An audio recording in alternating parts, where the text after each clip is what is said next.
तो यहाँ तक हमारा क्या कंप्लीट हो चुका है, थैलेसीमिया। अब थैलेसीमिया के आगे अगर हम बात करें तो आता है auto immune haemolytic anaemia. Auto immune haemolytic anaemias. Auto immune haemolytic anaemias को किस तरीके से क्लासिफाई कर सकते हैं हम, दो तरीके से हम क्लासिफाई कर सकते हैं। और first classification, warm antibodies and cold antibodies. Cold antibodies and इससे किस तरीके से क्वेश्चन पूछे जाते हैं, इस इसमें एक ही क्वेश्चन सबसे इंपॉर्टेंट है कि यहाँ पे कौन सी आईजी टाइप मेनली हमारे को मिलती है। क्योंकि आपको वार्म से समझ में आ रहा है कि ये रूम टेम्परेचर पे रिएक्ट करेगी एंड ये लोअर देन 30, ये तो रिएक्ट कहाँ पे करती है, रूम टेम्परेचर पे। ओके, और ये करेगी हमारे को लेस देन 37 डिग्री टेम्परेचर पे। ओके, अब हमारे को क्या पता होना चाहिए कि यहाँ पे कौन सी मेन इम्यूनोग्लोबुलिन मिलती है, और ये रहती है आईजीजी एंड ये कौन सी रहती है, आईजीएम। अब आप कहेंगे कि सर ट्रिक तो बताओ, तो जी से मतलब गरम, और गरम का मतलब ही होता है वार्म। तो गरम से हम याद रखते हैं, गरम, गरम से ही हम क्या याद रखते हैं, अगर एक याद रहेगा तो दूसरा अल्टीमेटली याद रह ही जाएगा, कोई कंफ्यूजन नहीं होगा। ठीक है, गरम से क्या है, वार्म, आईजीजी। ओके, अगर कॉज की बात करें तो कॉज में कौन कौन से कॉज हैं, देखो, idiopathic, then CLL, non Hodgkin's, SLE, other collagen vascular diseases. Okay, अगर हम बात करें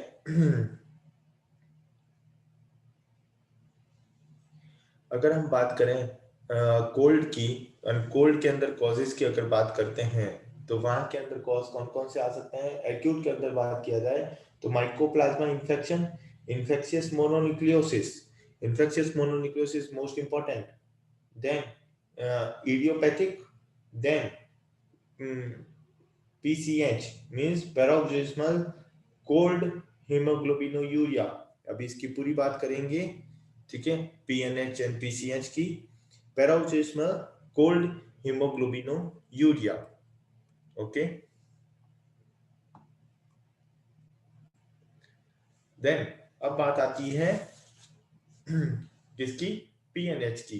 एंड पीएनएच किस तरीके से इंपॉर्टेंट है, किस तरीके से क्वेश्चन आते हैं, कि हमारे को क्या क्या चीजें पता होनी चाहिए, वो देखिए।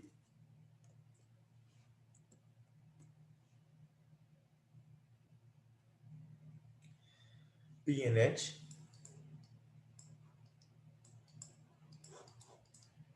okay, PNH is a acquired intracapsular disorder acquired by the stem cell level। क्योंकि यहाँ पे क्या हो जाता है, म्यूटेशन। ओके, तो with the loss of the characterized by the undue sensitivity of the red cells membrane to the complement। Okay, तो यहाँ पे कॉमन मैनिफेस्टेशंस हमारे को पता होने चाहिए, और कॉमन मैनिफेस्टेशन हमारे को क्या रहेंगे, haemolytic anaemia, Venus thrombosis and deficiency of the haemopoiesis. Okay, तो उसकी वजह से डेवलप तो यही होंगे, हीमोग्लोबिनीमिया, हीमोग्लोबिनूरिया, हीमोसिट्रोनयूरिया। जहाँ पे भी डिस्ट्रक्शन है वहां पे क्या मिलेगा हमारे को, increase LDH, then venous thrombosis की वजह से क्या डेवलप होगा, कॉम्प्लीमेंट इनडायरेक्टली स्टिमुलेट किसको करेगा, प्लेटलेट एग्रीगेशंस को, एंड हाइपर कोगुलेबिलिटी मिलेगी यहाँ पे। देन अगर बात करें डेफिशिएंसी ऑफ दी हीमोपोइसिस की, तो वहां पे हमारे को क्या मिलेगा, वहां पे मिलेगा हमारे को पैनसाइटोपिनिया, वहां पे हमारे को क्या मिलेगा, पैनसाइटोपिनिया। ओके, और ये जो डेफ है मिडिल सीडी है, तो पीएनएच अगर कभी भी आता है तो अपने को क्वेश्चन क्या पूछा जाएगा, क्वेश्चन केवल यही पूछा जाता है, ओके, कि यहाँ पे रेड सेल मेम्ब्रेन की डेफिशिएंसी कौन से दो फैक्टर की वजह से डेवलप होती है। ठीक है, तो वो फैक्टर्स पूछे जाएंगे अपने को, तो फैक्टर्स पता होनी चाहिए अपने को। तो फैक्टर्स के नाम क्या हैं, def, and second one is the Merrill CD59. DAF and Merrill CD59. Okay, और साथ में हमारे को एक चीज और पता होनी चाहिए पीएनएस से रिलेटेड। इसको स्टार्ट करने से पहले एक और चीज पता, सॉरी,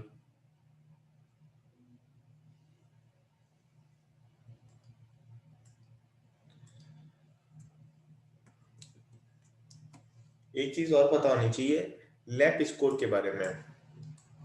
ये क्या होता है? Lap score means which condition associated with the increase or decrease leukocyte alkaline phosphatase score, इसी को हम क्या बोलते हैं? Lap score. तो कुछ कंडीशंस होती है जहां पे हमारे को क्या मिलता है? Decrease lap score. कुछ कंडीशंस होती है जहां पे हमारे को क्या मिलता है? Increase lap score. ओके, और यहाँ से कई बार क्वेश्चंस पूछे गए हैं हमारे को यूपीएससी के अंदर एंड एआईपीजीटी के अंदर। तो हमारे को क्या पता होना चाहिए? डिक्रीज किस किस में? दो ही कंडीशंस हैं जहाँ पे डिक्रीज होती है। First one is the पीएनएच and second one is the CML. Second one is the CML. Okay, and increase की बात की जाए तो इंक्रीज के अंदर हमारे को क्या मिलेगा? Polycythaemia,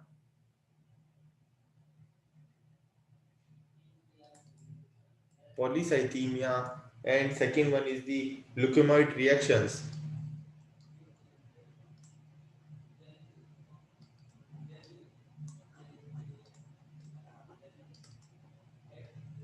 Leukemoid reactions.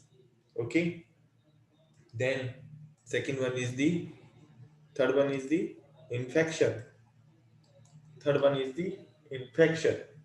Okay, तो हमारे को पता होना चाहिए लैप स्कोर कौन कब कब डिक्रीज होता है, और यही डिक्रीज वाले में से हर बार क्वेश्चंस पूछे जाते हैं। तो ये सबसे इंपॉर्टेंट है हमारे लिए, बाकी इंपॉर्टेंट हो ना हो ये हमारे लिए सबसे इंपॉर्टेंट है। ओके, इसी तरीके से हम आगे चलते हैं।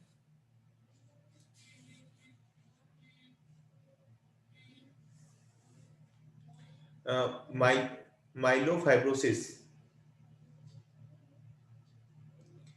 माइलोफाइब्रोसिस के अंदर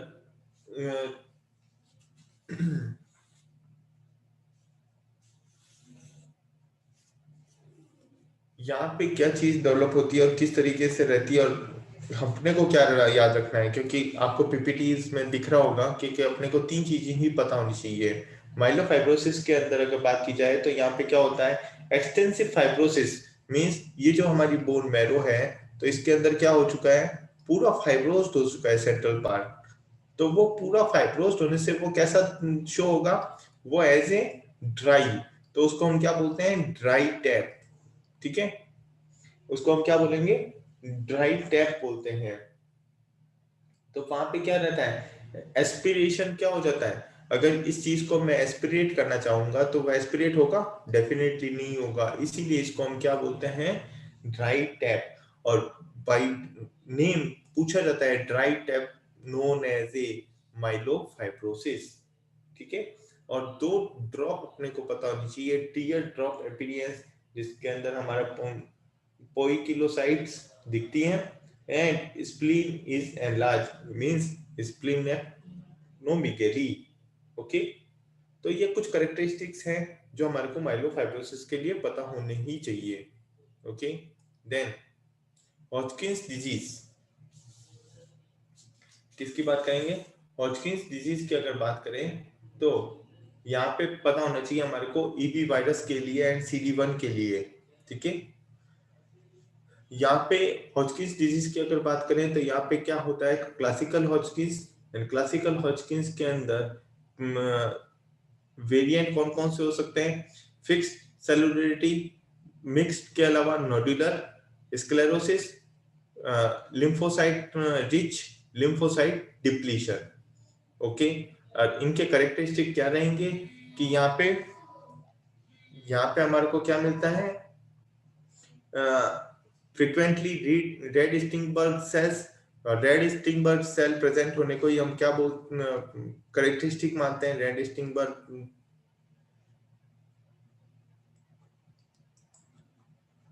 सेल प्रेजेंट होने को ही हम करेक्टरिस्टिक मानते हैं हॉजकिंस डिजीज के लिए।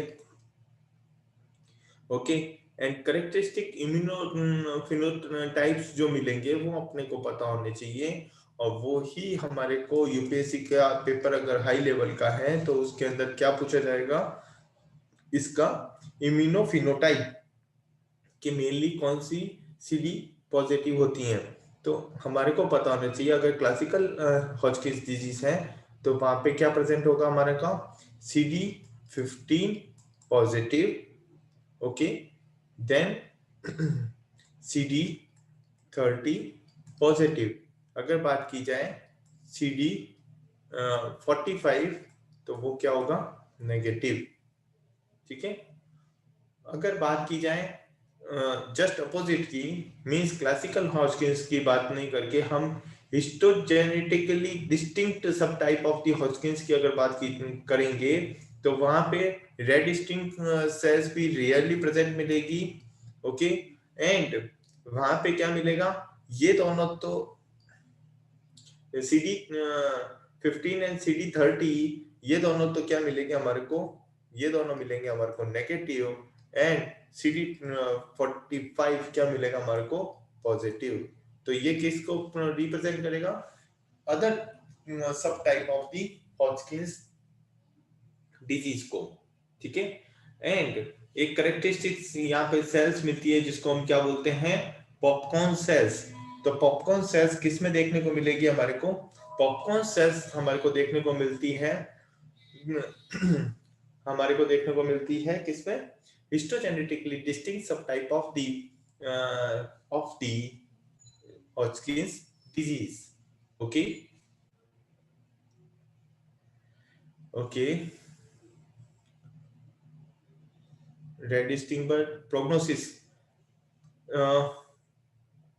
तो मोस्ट फ्रीक्वेंटली सब टाइप कौन सा मिलता है, इससे क्वेश्चन अगर आता है तो हमारे को पता होना चाहिए। Just a second. तो क्वेश्चन किस तरीके से आएगा कि हमारे को इसकी फ्रीक्वेंसी पता होनी चाहिए। Most common subtype of the Hodgkin's lymphoma is the nodular sclerosis, nodular sclerosis. तो इसका सीक्वेंस पता होना चाहिए, nodular sclerosis, then mix cellularity, then हमारा lymphocyte rich, and then lymphocyte depletion. तो ये एक फ्लो चार्ट अपने को पता होना चाहिए। ओके, लिम्फोसाइट, और क्वेश्चन हमेशा यही पूछा जाता है कि मोस्ट फ्रीक्वेंटली कौन सा हॉजकिंस लिम्फोमा देखने को मिलता है।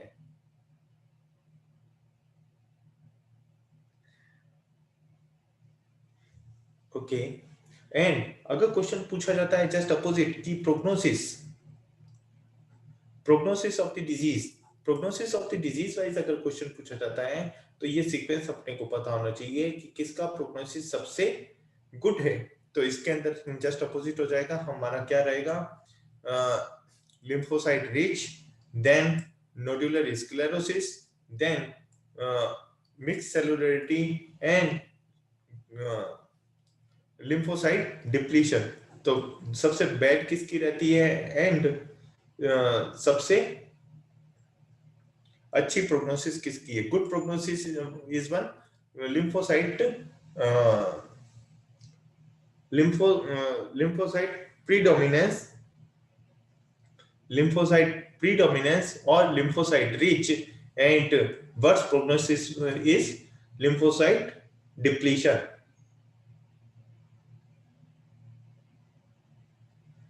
ओके, देन ये सारा प्रोग्नोसिस वाइज हमारे को कहीं से भी क्वेश्चन आता है तो हमारे को पता होना चाहिए। Then mycosis फंगोइडोसिस, and mycosis fungoides से किस तरीके से क्वेश्चन आता है, देखिए यहाँ पे क्या मिलेगा हमारे को, क्यूटेनियस सेल लिम्फोमास होता है ये तरीके का। ठीक है, एंड यहाँ पे क्या मिलती है सेल्स, यही करेक्टरिस्टिक सेल्स जो सेजरी ल्यूसनर सेल्स हैं ये किसमें प्रेजेंट मिलती है, इससे रिलेटेड ही क्वेश्चन पूछा जाता है, इससे बाहर कभी कोई क्वेश्चन नहीं आता है। Okay, Sézary Lutzner cells, mycosis fungoides. Okay, mycosis fungoides से रिलेटेड इन दो लाइनों से बाहर कभी कोई क्वेश्चन नहीं पूछा जाएगा। ओके, देन अपने को पता होना चाहिए all rod cells are most frequently seen in the AML type of the M3 type. All rod cells are most frequently seen in the AML M3 type. Then all rod cells are absent by the deficiency of the M0. By the M0. Okay. Then all rod cells usually not seen in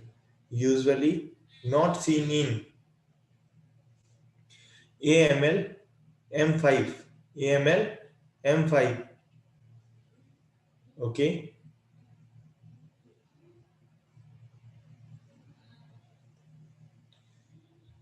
तो यहां से किसी भी तरीके से अगर हम हमारे को पूरा हमारा ब्लड कैंसर पता हो या ना हो, तो हमारे को क्या पता होना चाहिए, हमारे को ऑल रॉड सेल्स के बारे में पता होना ही चाहिए। एएमएल का क्लासिफिकेशन पता हो या ना हो, हमारे को पता होना चाहिए कि किसके अंदर Auer rod cell most frequently present होती है एंड किसके अंदर एब्सेंट रहती है एंड किसके अंदर यूजुअली नॉट सीन रहती है। Okay, then next, multiple माइलोमास।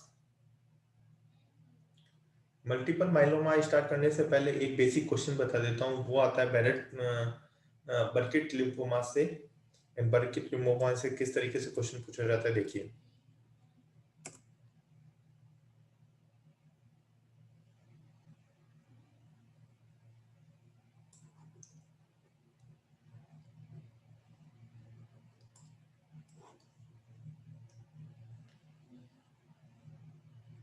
बर्किट lymphomas most common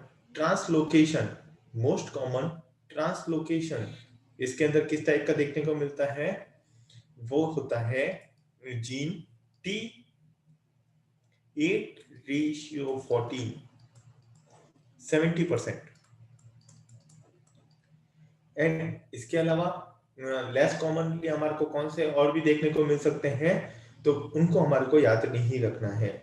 हमारे को जो चीज याद रखनी है वो ही याद रखनी है T8/14। T8/14।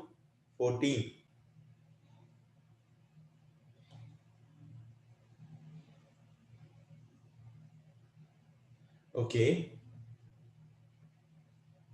Then multiple myeloma को स्टार्ट करते हैं।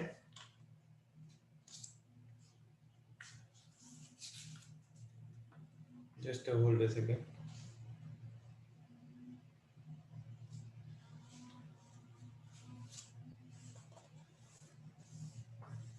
ओके, मल्टीपल माइलोमा यहाँ पे क्या मिलेगा, मल्टीपल माइलोमा एक malignant proliferation of the plasma cells in the bone marrow resulting in the production of the large number of the complete and incomplete immunoglobulins।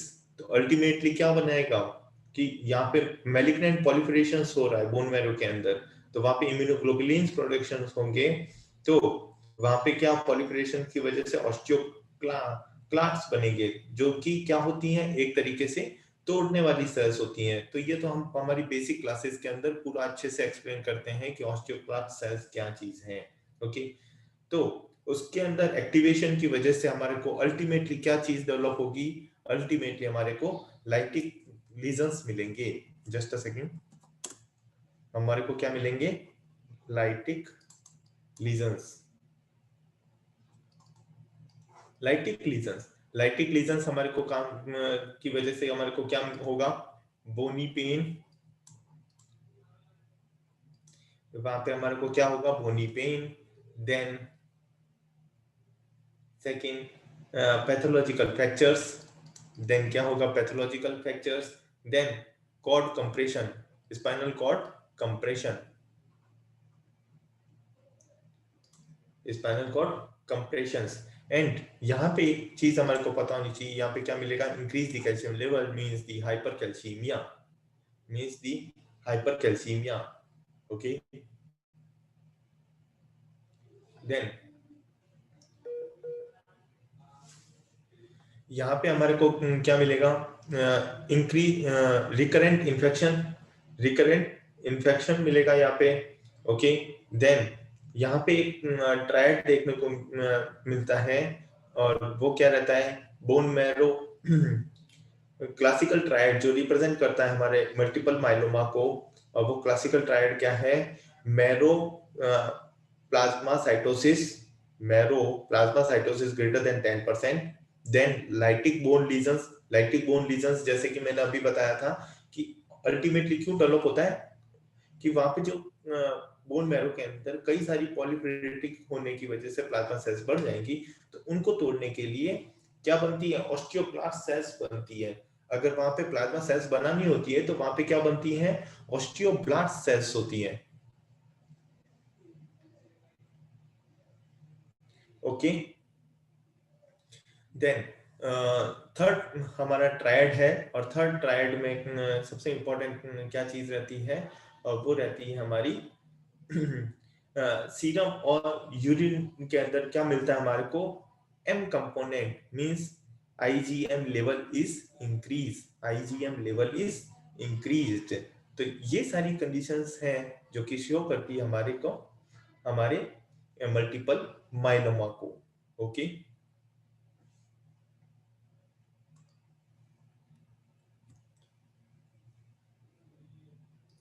Then haemophilia की बात करें,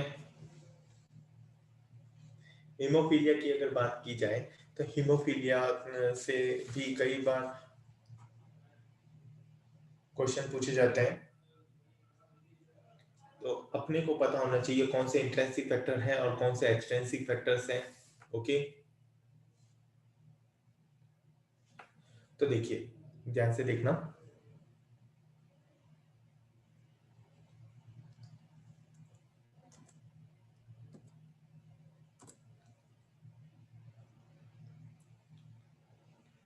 Factors involving in the exclusively in the intrinsic pathway. तो वो कौन कौन से factor हैं, factor 7, मतलब यहां से देखिए 8, 9, 11 एंड 12. ठीक है, और factors exclusively involve in the extensive pathway, तो वो कौन कौन से होते हैं, वो होते हैं 3 एंड 7. ओके, और कुछ होते हैं जो होते हैं कॉमन.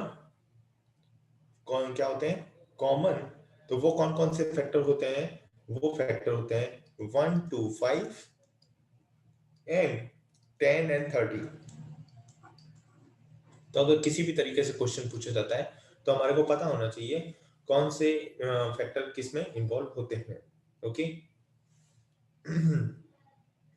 देन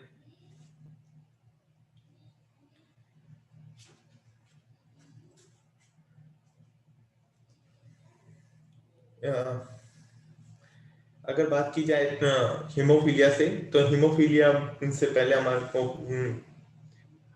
पता होना चाहिए क्या, कि इसका डिफरेंशिएटिंग पॉइंट किसके साथ में, हीमोफीलिया ए का वॉल बिलिबिलिन फैक्टर के साथ में.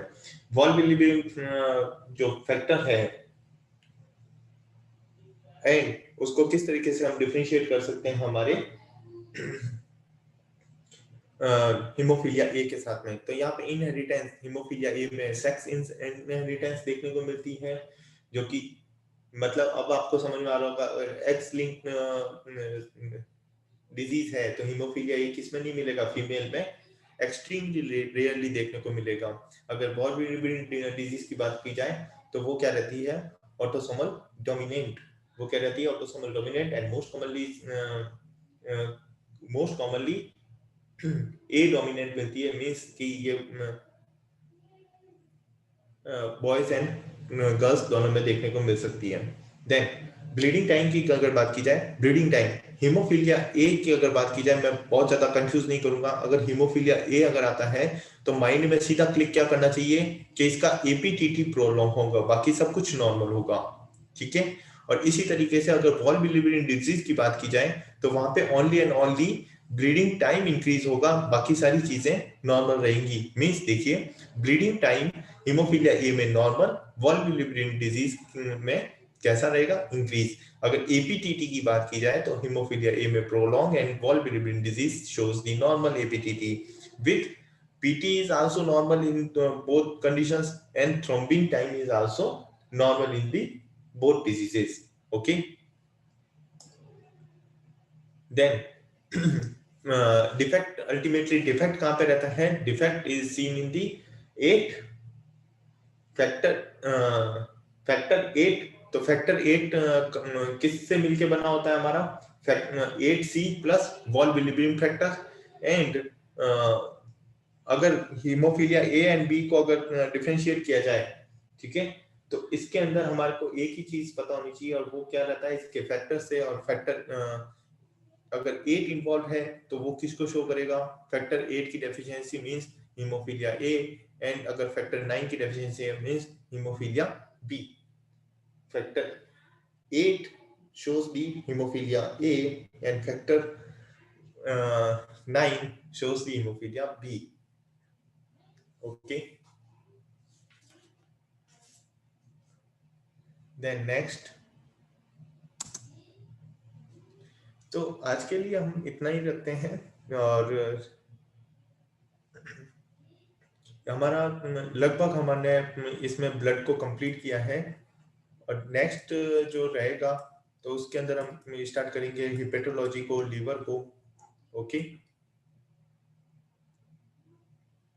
तो आज का सेशन हमारा यहीं पे एंड होता है। कल हम हमारे लीवर चैप्टर को कंप्लीट करेंगे।